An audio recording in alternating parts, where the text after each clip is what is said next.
Karnataka high court में हिजाब विवाद पर सुनवाई पूरी हो चुकी है और पूरा देश एक तरह से सांसें थामे इस जजमेंट के इंतजार में है। अब जहां हाई कोर्ट के तीनों जज इस पर विचार कर रहे हैं, केवाईसी के इस एपिसोड में मैं आपको ले चलूंगी 74 साल पहले, जब संविधान सभा यानी कि कॉन्स्टिट्यूएंट असेंबली के सामने भी कुछ ऐसे ही सवाल उठाए गए थे। अब ये जो पूरा मामला है, ये है 3 दिसंबर 1948 का, जब संविधान सभा आर्टिकल 25वें आर्टिकल की चर्चा कर रही थी। भारतीय कॉन्स्टिट्यूशन के आर्टिकल 25 के मुताबिक किसी भी इंसान को अपने धर्म के मुताबिक आचरण करने और अपने धर्म का प्रचार करने की स्वतंत्रता है, लेकिन आर्टिकल 25 लोक व्यवस्था, सदाचार और बाकी फंडामेंटल राइट्स के अधीन रहते हुए ही ये राइट देता है। आसान शब्दों में बताऊं तो इसका मतलब यही है कि पब्लिक ऑर्डर और बाकी फंडामेंटल राइट्स एक तरफ और आर्टिकल 25 एक तरफ, इन दोनों में से पब्लिक ऑर्डर और बाकी राइट्स को एक तरह से प्रायोरिटी दी जाएगी। अब इस आर्टिकल में एक स्पष्टीकरण यानी कि एक्सप्लेनेशन है, जिसमें कहा गया है कि किरपान पहनना और रखना सिख धर्म को मानने का एक हिस्सा माना जाएगा।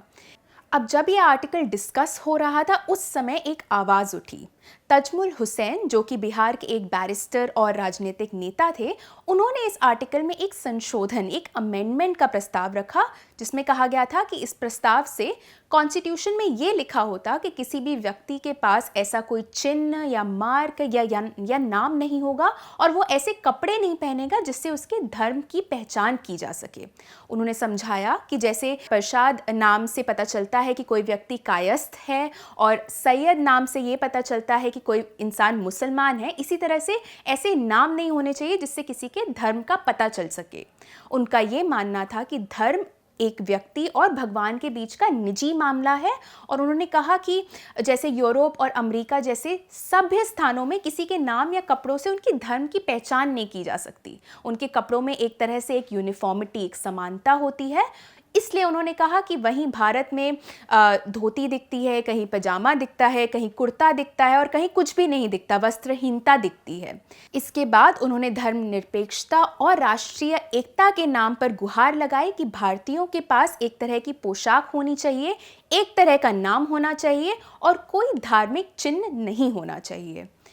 अब इस पर मौलाना हसरत मोहानी, जो कि एक और संविधान सभा के सदस्य थे, उन्होंने सुझाव दिया कि हुसैन को पहले अपना नाम बदलना चाहिए, क्योंकि उनके नाम से उनके धर्म का पता चलता है। इस पर हुसैन ने फिर पलटकर जवाब दिया कि वो ऐसा कर लेंगे अगर पूरा देश उनका प्रस्ताव स्वीकार कर लेता है। इसके अलावा हुसैन के संशोधन पर किसी भी सदस्य से कोई और ठोस प्रतिक्रिया नहीं आई, और जब इस अमेंडमेंट को मतदान के लिए, वोट के लिए रखा गया, तो संविधान सभा ने स्पष्ट रूप से एकदम क्लियरली इस संशोधन को खारिज कर दिया और सार्वजनिक स्थानों पर धार्मिक पोशाक पर किसी भी तरह का प्रतिबंध नहीं लगाया। अब आपको ध्यान में होगा तो कर्नाटक हाई कोर्ट में भी कुछ इसी तरह की दलीलें सामने आई हैं, जहां मुस्लिम छात्रों के वकीलों ने कोर्ट से कहा है कि किसी भी तरह की ड्रेस पहनने का, कपड़े पहनने का अधिकार उसके अभिव्यक्ति की स्वतंत्रता यानी कि उसके फ्रीडम ऑफ एक्सप्रेशन के मौलिक अधिकार का एक अहम पहलू है, और इस पर किसी तरह का प्रतिबंध नहीं लगाना चाहिए। अब 74 साल बाद कर्नाटक हाईकोर्ट इस